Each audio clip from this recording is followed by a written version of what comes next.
അസ്സലാമു അലൈക്കും വറഹ്മത്തുള്ളാഹി വബറകാതുഹു. ഇനി നമുക്ക് മിഅ്റാജിൻ്റെ കഥ പറയാം, ആകാശയാത്രയുടെ കഥ പറയാം. അലി റളിയല്ലാഹു അൻഹുവിൻ്റെ സഹോദരിയാണ് ഉമ്മു ഹാനിയ റളിയല്ലാഹു അൻഹ. ഉമ്മു ഹാനിയ റളിയല്ലാഹു അൻഹയുടെ വീട്ടിൽ ഒരു രാത്രി നബി സല്ലല്ലാഹു അലൈഹി വസല്ലം തങ്ങൾ ഉറങ്ങുകയായിരുന്നു. ജിബ്രീൽ അലൈഹിസ്സലാം വന്നു നബി സല്ലല്ലാഹു അലൈഹി വസല്ലം തങ്ങളെ വിളിച്ചുണർത്തി മസ്ജിദുൽ ഹറാമിലേക്ക് കൂട്ടിക്കൊണ്ടുപോയി. ദീർഘമായ ഒരു യാത്രക്കുള്ള ഒരുക്കമാണ്. യാത്രയ്ക്ക് വേണ്ടി മൃഗത്തെ കൊണ്ടുവന്നു. കഴുതയേക്കാൾ വലുപ്പമുണ്ട്, കോവർ കഴുതയേക്കാൾ ചെറുതാണ്, വെളുത്ത നിറം, ഒരത്ഭുത ജീവി, പേര് ബുറാഖ്.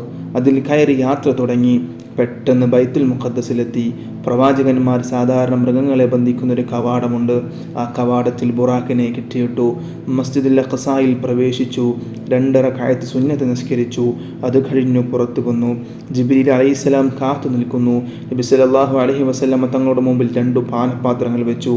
ഒന്നിൽ പാൽ, മറ്റൊന്നിൽ മദ്യം. പ്രവാചകൻ സല്ലല്ലാഹു അലൈഹി വസല്ലം തങ്ങൾ പാൽ സ്വീകരിച്ചു. അതിനുശേഷം ആകാശാരോഹണം ആരംഭിച്ചു. 1-ാം ആകാശത്തെത്തി. കാവലിരിക്കുന്ന മലക്കിനോട് ജിബ്രീൽ അലൈഹിസ്സലാം പ്രവേശനാനുമതി ആവശ്യപ്പെട്ടു. താങ്കളുടെ കൂടെ ആരാണ്? മലക്കിൻ്റെ ചോദ്യം. മുഹമ്മദ്. ജിബ്രീൽ അലൈഹിസ്സലാം മറുപടി നൽകി. അഷ്റഫുൽ ഖൽഖിന് സ്വാഗതം, ഒരാൾ അവിടെ ഇരിക്കുന്നു. ജിബ്രീൽ അലൈഹിസ്സലാം പരിചയപ്പെടുത്തി. മാനവകുലത്തിൻ്റെ പിതാവായ ആദം നബി അലൈഹിസ്സലാമാണ് ഇത്. അഭിവാദ്യം ചെയ്യൂ. നബി സല്ലല്ലാഹു അലൈഹി വസല്ലം തങ്ങൾ അഭിവാദ്യം ചെയ്തു. പ്രത്യഭിവാദ്യം എന്ന നിലക്ക് ആദം നബി അലൈഹിസ്സലാം പറഞ്ഞു, ഉന്നതനായ പുത്രന് സ്വാഗതം. റസൂലുള്ളാഹി സ്വല്ലല്ലാഹു അലൈഹി വസല്ലം തങ്ങൾക്ക് സ്വാഗതം. പിന്നീട് 2-ാം ആകാശത്തെത്തി. അവിടെയും മലക്കുകളുടെ ചോദ്യവും ഉത്തരവും നടന്നു. യഹ്യാ നബി അലൈഹിസ്സലാമിനെയും ഈസാ നബി അലൈഹിസ്സലാമിനെയും കണ്ടു, അഭിവാദ്യം ചെയ്തു. 3-ാം ആകാശത്ത് വെച്ച് യൂസുഫ് നബി അലൈഹിസ്സലാമിനെ കണ്ടു. 4-ാം ആകാശത്ത് വെച്ച് ഇദ്രീസ് നബി അലൈഹിസ്സലാമിനെ കണ്ടു. 5-ാം ആകാശത്ത് വെച്ച് ഹാറൂൻ നബി അലൈഹിസ്സലാമിനെ കണ്ടു.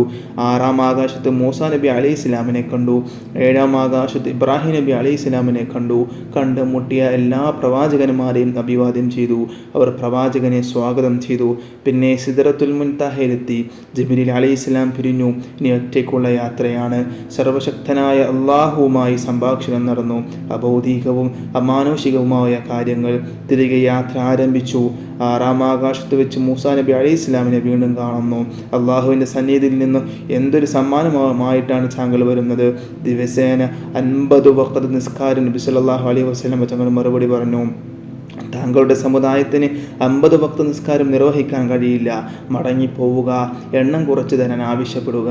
നബി സല്ലല്ലാഹു അലൈഹി വസല്ലം തങ്ങൾ തിരിച്ചു പോയി. 5 നേരത്തെ നിസ്കാരം കുറച്ച് കിട്ടി. 45 നേരത്തെ നിസ്കാരവുമായി വന്നു. ഇതറിഞ്ഞപ്പോൾ മൂസാ നബി അലൈഹിസ്സലാം പറഞ്ഞു, ഇത് വളരെ ബുദ്ധിമുട്ടാണ്, മടങ്ങിപ്പോവുക. 9 തവണ ഇത് ആവർത്തിച്ചു. ഒടുവിൽ 5 നേരത്തെ നിസ്കാരവുമായി വന്നു. വീണ്ടും പോകാൻ മൂസാ നബി അലൈഹിസ്സലാം നിർബന്ധിച്ചതാണ്. പക്ഷേ നബി സല്ലല്ലാഹു അലൈഹി വസല്ലം തങ്ങൾ പോയില്ല. ഇനിയും മടങ്ങിപ്പോകാൻ എനിക്ക് ലജ്ജ തോന്നുന്നു.